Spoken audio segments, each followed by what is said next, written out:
picked 14 different champions this split. Yeah, out of 28 different games as well, so that's ridiculous, of course. I remember Inox back when he was on Napkins in Disguise playing Nidalee in almost every single game. Incredible stuff to see. But bans are coming through thick and fast. Nunu being taken off the board, as well as Zilean on the side of Evil Geniuses, and Zed and Nidalee taken away by Team Coast. Of course, fairly standard across the board so far. Yeah, it looks like they definitely want to get rid of the Assassin in the mid lane for Pobelter, and of course Nidalee in the top lane.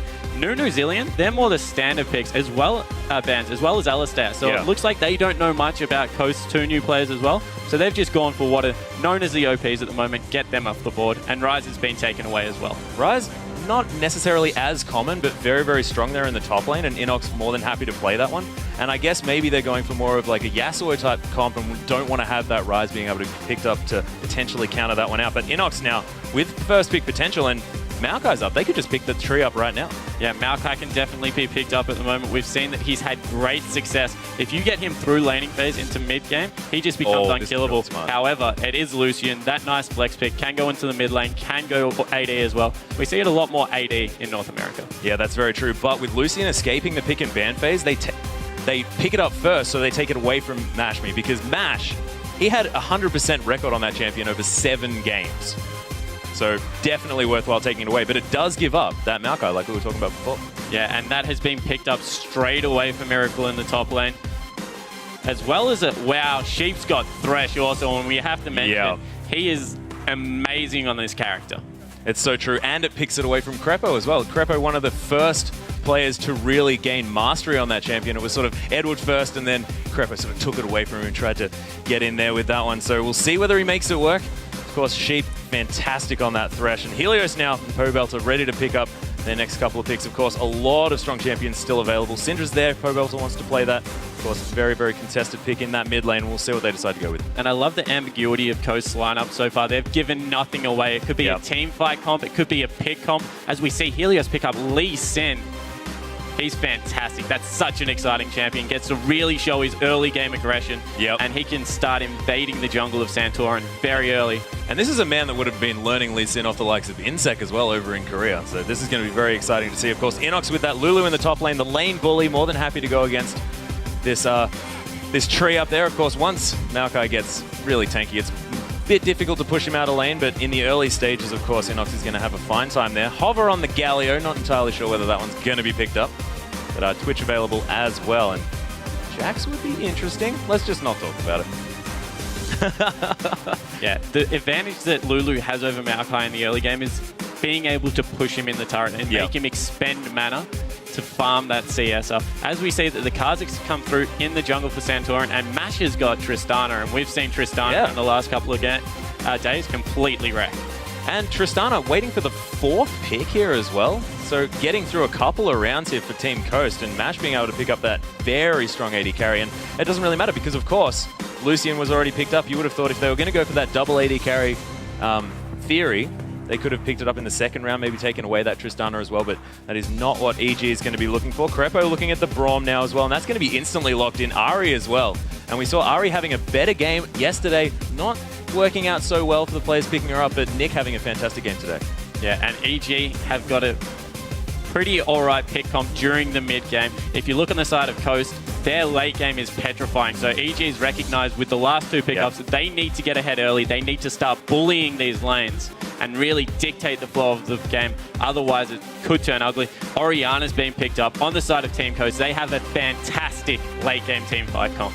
Oh, they certainly do. And of course, that Twisted Advanced Shockwave combination coming in there as well. That's going to be so hard to deal with. So many ways to get that ball into these team fights as well. So I think it'll be on Helios to really kick people away. Although he can't do that if Twisted Advance comes in because, of course, not going to be able to target him. So we'll see whether they manage to do it. And you're exactly right. EG need to put the pressure on instantly. And Helios on Lee Sin, I think that he might be able to do this. Yeah, looking at Team Coast's lineup, it's like that EG didn't ban anything. They've got so many good champions at the moment. If this game goes over 35 minutes and it hasn't swung so far into EG's favor, they're in a lot of trouble. That team fight comp that can come out with all the shields that can go into Trist, as well as the ability for Maokai to mitigate so much damage, that's just petrifying.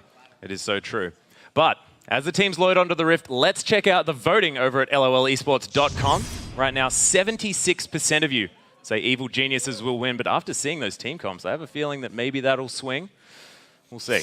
But we're also looking for your votes over on Twitter as well. Tweet hashtag EGWin or hashtag CSTWin to @LOLEsports, and we'll continue to update you on the fan votes.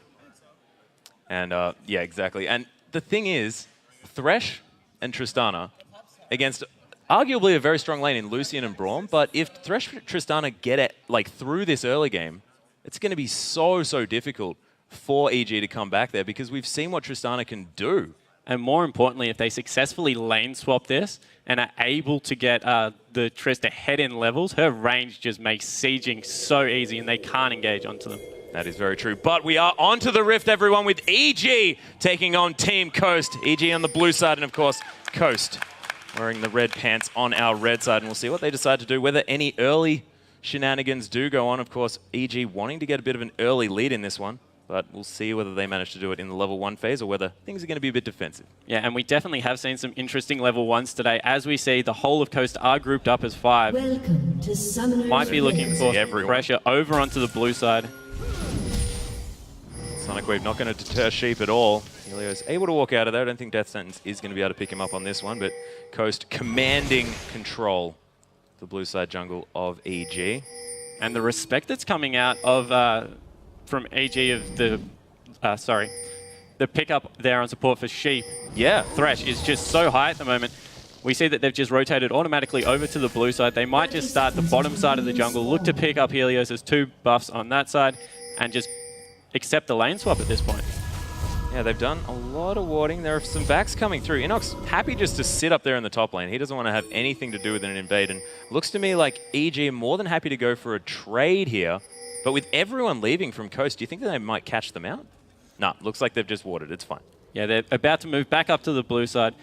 The whole of Coast team has gone back, so standard lanes will be coming through, although Maokai is grouping back up as well. Maybe looking to scout whether a lane swap will come through from the side of EG. However, Inox has just been spotted by a ward.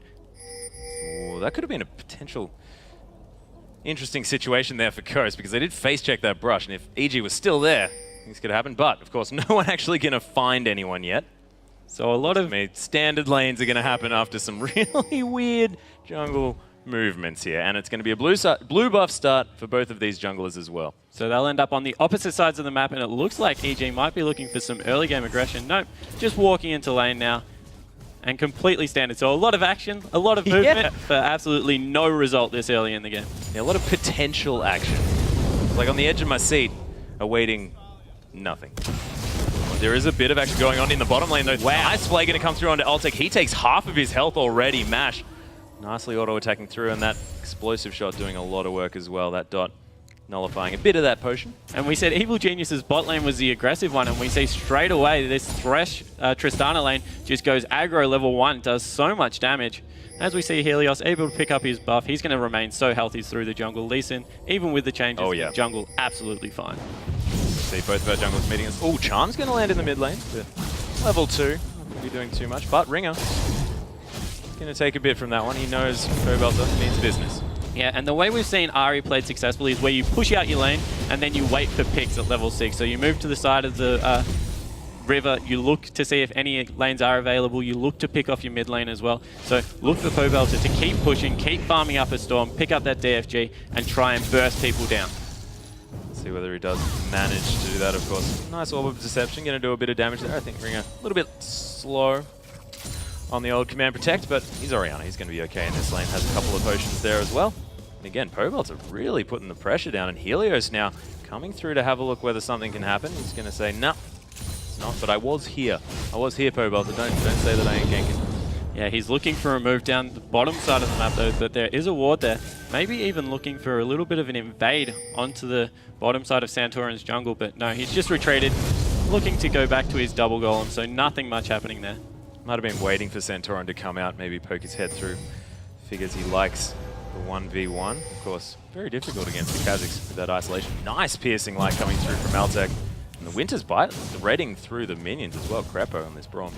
Yeah, so a lot of poke damage coming out of EG's bottom lane. And again, wow, Mash has just taken so much damage. Yeah, and after a really, really good level 1 play, Coast pushed in again, and Altec with a massive, well, not a massive, but a health lead.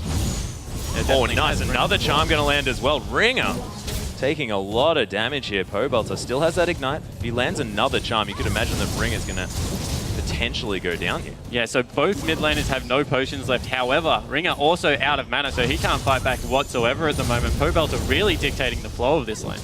Yeah, landing the Foxfires as well. Of course, they are going to prioritize Ringer. They do come out and are in range. Yeah, so much pressure, and Santorin not really finding his way into a gankable position on this ahri. Of course, pre-level 6, a lot easier to gank. Lands another Orb of Deception for the double hit as well. The true damage coming back.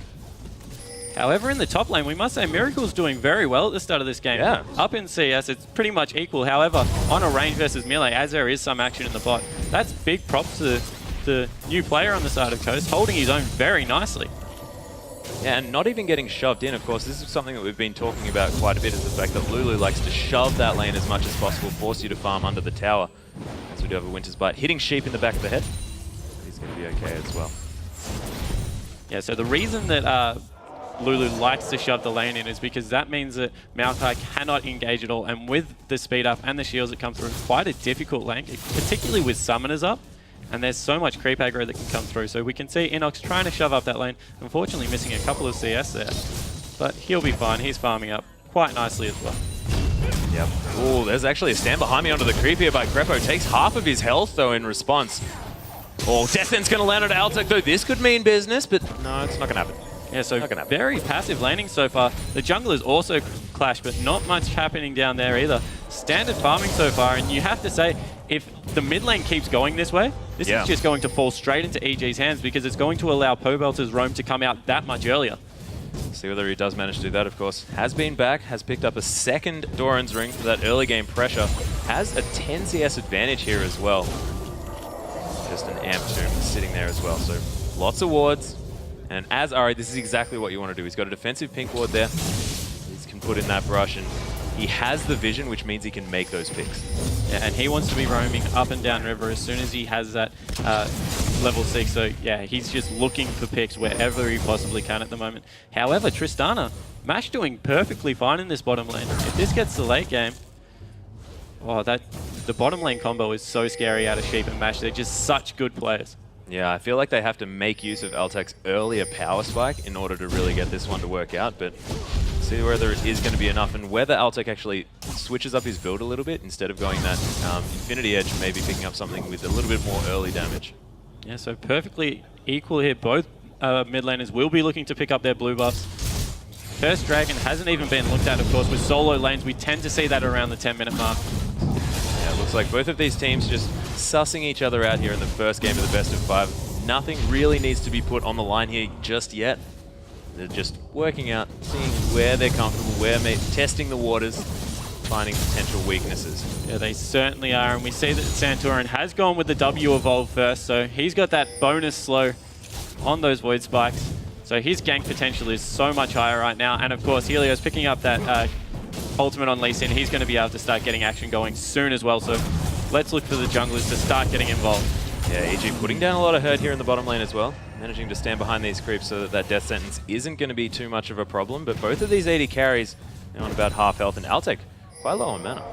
Yeah, so using those Lucian abilities to spam, push out the wave, looking to get any advantage he can under the turret. Of course, it is a little bit harder on Tristana, who is falling quite low, to CS under the turret with that explosive shot, as we see another light slinger come through. Yep, Inox has managed to push this one up as well. Miracle isn't going to have too much trouble farming under this wave. Well, it does miss a couple, but not going to be too bad at all. Okay, so we see that it is around about the 8.5-minute mark. They're moving towards Dragon. They're going to be able to pick up a pink ward for their troubles, looking to get some position on this bottom lane. He's going to survive another day. This might be the first gank, although the collapse is coming in from Coast. Yeah, they do have wards there. They're going to have to get out of this one as soon as possible. Buster shots available and the box. They've been pincered. This might be dangerous. Yep, Santorin. Oh, does manage to land the double slow, but a nice charm's going to land onto Ringer. There's Helios coming in. A nice shockwave comes down, but Ringer's still going to die. the leap onto the Dark Passage in order to get him out. Forces a flash at the same time. Sheep gets knocked up. That's the ultimate from Brom. Crepo's doing a lot of work. Inox has come in from the backside. Miracle is here as well, but immediately exhausted. There's the Wild Growth onto Pobelter. They want to get some more action. Centauran, one more auto attack from Inox is going to make this one happen. Miracle now solo, piercing light. Crepo with the Winter's Bite. And they're not done yet. Helios has gone over the wall. Mash, gonna have to walk out of this brush and look at the health bars here. They are in so much trouble under this turret is Team Coast. This could almost be a potential 5 kill. Wow, Mash manages to come in and get the kill, but he's gonna die to Inox. Picking up a kill though in this situation is definitely worth it because I didn't think they were going anywhere. Yeah, and EG has stuck around for a very long time, so they need to send all their members back, which could spell... No, they're not going for Dragon whatsoever. Centauran's too low. He needs to go back. And wow, let's take another look at that. So it looks like they're getting collapsed on right now. However, Pobelter just gets so much damage out. A good shockwave comes through, but the early teleport from Inox really sets the pace for this. He's in there already, doing so much damage. Crepo's ultimate knocks Sheep up, and only now does Miracle decide to join the fight. And unfortunately gets exhausted straight away, can't get any of his damage down. And look at Pobelter's damage this early in the game. His Orbs of Deception have been on point. I don't think he missed a skill shot in that team fight. That was absolutely incredible. Crepo landing the Winter's Bite to secure that last kill as well. But and this is where we see Helios try and flank around, and Mash sees that he is caught in a bad position. He's just going for a kill at this point, able to pick up Ultec, but unfortunately he gets killed by Inox, able to pick up a flash. So unfortunately not quite able to make it back over that wall again, which may have saved his life. But that Buster Shot, securing the 1-for-1 in a situation that looked incredibly dire. Ooh, the Descent's gonna land onto Helios. Oh, Sheep coming in there as well. There's the Shockwave on top of 2 members. EG are still looking okay, but Mash immediately getting kicked back. And Coast had a really nice idea, but not quite the damage to be able to pull it off. Yeah, but now they're looking to do a Dragon. As we say, there is some trading in the top lane. Inox getting a lot better of the trade there. Does have a lot more consistent damage. That pick's offering a little bit more on those auto attacks. Or tries to outrun the Sapling. We'll never know whether it hit. The reflexes from Helios with that Lee Sin kick were amazing. As soon as Mash jumped in, he was just booted right back out. Didn't want anything to do with that fight after a really nice shockwave coming out of Ringer. And Pobelter, been incredible in this middle lane. Almost has the middle lane turret as well. So that's going to really open the map up for them if he continues to keep pushing this lane in. Of course, Orianna has a lot of the ability to push away with that dissonance as well as that command attack, and has been staying up with that farm at the same time. But 1-0-2 now, in comparison to the 0-1-0, is going to mean that Pobelter's fair way ahead at this stage of the game. Yeah, and without any hard CC coming from the mid lane or the jungler, he can just dash out of that Orianna ult, so he doesn't feel like he's afraid of ganks whatsoever, and he's just continually pushing this lane, trying to deny CS. Takes a nice turret shot there for his trouble, but that lane hasn't got much left on it. Yeah, Baltak is going to be able to push this wave up to the turret as well. On half health. Right here, Mash has found his way back in, and that Winter's Bite actually doing a fair bit of damage here. Yeah, and another turret on very low health on the side of Coast. They might be losing 2 right now, and this is just leading into what we said. If EG to win this game, they need to win the mid game quite hard, and it looks like they are setting up the recipe to do that. Already nearly a 3,000 gold lead. Yeah, they definitely have a plan coming into this one. They want to push out the waves. They want to create the map control and then pressure Coast. And they are looking for a pick right now. Great command attack to scout that out. Fantastic. They will be everyone's still thinking that EG is going to win this one. 76% to 24%. So Coast, scary lineup. Ooh, Inox actually in a lot of trouble. Will most likely be able to make it back to his turret, but a nice arcane smash. It's him in the backside on his way through. But Miracle asserting his dominance. Yeah. Saving that ultimate, however, so he wasn't in much danger. Good work from Miracle there to not dive the turret. However, he will get some nice damage down, and both teleports are about to come back off cooldown. Inox's will be a little bit earlier because he was in that fight maybe 20 seconds beforehand. And this could spell the start of a Dragon, although... Ooh, Miracle's actually coming down just to back. Okay, thought he might have been giving Helios a hard time for that blue buff, but not going to be the case. And I think actually Pobelter didn't get that blue. Quite interesting. We see that Coast is actually set up extremely well for this Dragon, dropping 2 pink wards, denying complete vision, although EG know they're around the pit because they have good control of the bottom half of the jungle. However, the actual Dragon pit itself is blind, so they can just do this, although Helios now can scout it out. Yep, Sheep does get caught there by that Sonic Wave. Crepo going to try and finish off this pink ward, but oh, is the steal going to come through? Helios with that resonating strike could do it, but they wait that one out. Oh, there's the teleport. It's up way earlier, but there's only hitting one with the shockwave. Pobelt has got exhausted. We'll see whether he can get the damage down. Sheep now. There's the Sonic Wave resonating strike as well. Helios right into the back line. Of course, Pobelter goes down, but he manages to get a lot of work done at the same time. Miracle now. He's going to get sorted out, and EG, what a fight. Triple kill for Helios there, and this is going to lead to even more pressure around the map. While that was happening, Inox picked up the top turret as well, able to teleport into the fight. Didn't pick up Dragon, but this will mean pressure in the mid lane. Yeah, 7 kills to 2 now, and of course, look at the turret advantage. 3-0. This inner turret's going to go down. It's going to be 4-0, and this is precisely the early game that EG wanted. And this is a problem with picking a lot of late game scaling champions during these early game fights. You don't necessarily have the power. Lee Sin is just demanding the flow of this game. He's everywhere, it seems, at the moment. The only mistake was not picking up the Dragon, but 3 kills, wow, that certainly makes up for it. It certainly does, of course.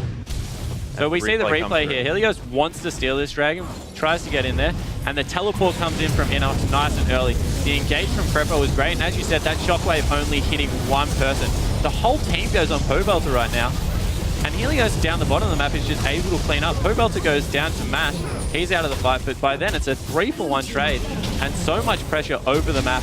With the Dragon, it might appear to be equal, but with the way these comps work, funneling gold onto the carries is just meaning that there's so much more potential to pick off individual members of Coast. Not to mention the fact that EG could then rotate to the mid lane, pick up that inner turret, and they have opened the entire jungle of Coast to EG so that they can put wards in there. You can see already, look at the blue littering the red side jungle there of Team Coast.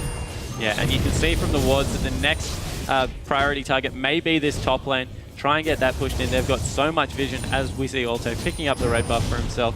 Yeah, Helios already having one as well, rotating up, picking that one, stealing it away from Team Coast after taking that turret. So EG have the Vice Grips activated. And wow, Inox quietly composing himself a very nice game. 2-0-4 and a 20 CS lead in that top lane. Yeah, we saw Miracle actually pressuring him there a little bit, but picking up those early kills has given him a bit of an advantage in this top lane. So whether they can make it through, of course, Coast still have them on a timer. Their team comp is still fantastic if they make it to that late game, but so far with 0 pressure on this map, it's looking pretty difficult for them. They have to put their turtle shell on very, very tightly. As we can see, they're now pushing into another tier 2 in the top lane. That will be thwarted, but that turret is already below half health. And there's just a split pushing Pobelter in the bottom lane. Who can deal with him at the moment? He's got his DFG. Yep, no one's going to be able to 1v1 him. He's going to be able to explode anyone on this map. And that's half health in the bottom turret as well. And Mash still in base. He's going to come down, try and clear this one out, but that's almost finished. But if he gets too close, he's in real danger right here. There's another wave. And wow, this is really bad news for Coast. It really is. This top wave is going to be able to take that turret. The top wave including the entirety of EG apart from Pobelter. And this bottom inner turret, the last inner turret on the map. It's only 17.5 minutes in this game. And Pobelter sweeps that brush. He knows that Mash can't see him there. He's backed away just enough. Looking for a pick on the AD carry. He just decides that no, he's going to push the wave back into the turret. Getting nice objective focus here. And all right, the rotation is coming down into the bottom lane. They will be able to pick themselves up another blue buff as well. So complete jungle control, as well as a turret. I'm not sure Coast has got one of their even small camps in the last few minutes of this game. EG just starving them out here. They're exactly right, completely starved. Pobelter trying. Holtec drags the wolves into Pobelter. A little bit cute. All right. Infinity Edge has been finished by Mash. It's a little bit of a power spike coming through from Tristana. Has been finished up on the other side here by Altec at the same time. So the good news for Coast here is that all the outer turrets are down. That's the maximum amount of bleeding that EG can inflict without getting into the base. However, the bad news is now they can start baiting Barons. Yes. And with a fed Ahri, with a fed Lulu as well. Not to mention Lee Sin. Helios is a monster at the moment. They've just got so much pick potential, and look at how dark that part of the map is on the side of Coast. if they have to blindly face check anything, and not enough magic resistance has come out on any member of Coast to be able to survive a full combo from Inox and Pobelter. Yeah, if they use their money to only buy magic resist, I think Pobelter would be able to make that up. Has now bought that needlessly large rod as well. He is very, very strong with that DFG. And of course, having multiplicative statistics like, well, abilities like the DFG and the charm is very, very difficult to mitigate a perfect combo here from ahri. And we've seen Pobelter today. He's on form with those skill shots. And Inox has picked up a Sheen, so he's going into full split push mode. He doesn't need any more AP. He's just looking to get as much work done in the bottom lane as possible with that teleport. And if he's matched by only Miracle at this point, I think he can quite easily 1v1 him, although he might be caught out here. He's a little bit potentially sandwiched. Miracle edging his way around here. Doesn't actually discover Inox, but there's Crepo around the side. Nice buster shot from Mash. He's going to get him to safety. But Helios coming through from the backside. But Sheep's being caught out. He just dies. Miracle's going to fall down as well. EG finding the picks they need across this map. And they don't even need a bait Baron to get a pick right there. You saw how quickly Pobelter was able to blow up Sheep. And Miracle, the tankiest member, didn't last long either. He certainly didn't. That was Pobelter outrunning the Void Spikes as well from Santora. And he saw Sheep and he was dead. And then he said, oh, I'll react with... Oh, okay, he's gone. As we see that the pushers are continually coming into the base now, they're at half health on the mid turret. They're going to be able to pick up another free dragon. This is going to be about a 10,000 gold lead at 20 minutes. This is a commanding display by Evil Geniuses. Yeah, and after seeing Coast's team comp and thinking this is looking really, really scary, EG are just putting on a clinic here of how to destroy the early game. And you can see it's all through vision. They've denied so much vision in the jungle. They've set up their line of wards so they know exactly where the players on Coast are at all points of the time. And as they back, look how many wards they're picking up continually. The pink wards, the green wards, just ensuring that they have control of the whole of the map at the moment. Yeah, 3 sweepers as well available. Of course, 4 have been picked up by Coast, but they're going to come back through it. It has given Coast now a time to clear out some of these wards. Of course, not as much blue in their jungle as there was before, but you'd imagine that is definitely about to change as they gear up for a potential Baron bait, Baron dance, as we like to say. They definitely don't even need it at this point. With the teleport still being up on Inox, he can just continue to split push the bottom lane as Coast is trying to set up their own Fnatic-style gank brush at this point, looking to catch potentially Crepo out, although Pobelter's on the other side. I think he could nearly dive in there and pick a kill up for himself. Yeah, one Orb of Deception might take all of them down to half health. Very, very scary at this stage. Has finished up a Blasting Wand on top of that needlessly large rod. Winter Spike going to come through from Crepo, just scouting out those rushes. Now going to be able to clear out these wards, and it is just a vision game at this stage. Pobelter waiting in the wings, seeing whether he can get a Spirit Rush over that wall, and I think EG might be able to just go for this Baron. And all the meanwhile, Inox is just split pushing in this bottom lane. He's on the turret. They have to send someone back to deal with him. He's just clearing out wave after wave, and this is going to mean a free Baron on the side of EG. They've sent 3 people to the mid lane. Perfect timing here by EG as well. They immediately know that Coast have backed off, and clear call, we're going for Baron, and that's going to go down. Glacial Fissure coming through for funsies, I think. By that Crepo. was just an intimidating Glacial Fissure. Yeah, just in case. But the vision control's so good, they couldn't even see it, so they're not intimidated at all. They don't know that that's on cooldown. Yeah. Hang on, actually, no. Santorin's level 11. He may have evolved his leap twice. So, no, okay, I don't think you can do that. Yeah, so now it's an 11,000 gold lead on the side of Evil Geniuses, and they've split up and sent Oltek into the top lane. He's got his Infinity Edge and his Static Shiv at the moment. He's going to be crushing structures down like you would not believe. And not to mention the wave clear as well. These waves just get pushed in immediately by this guy.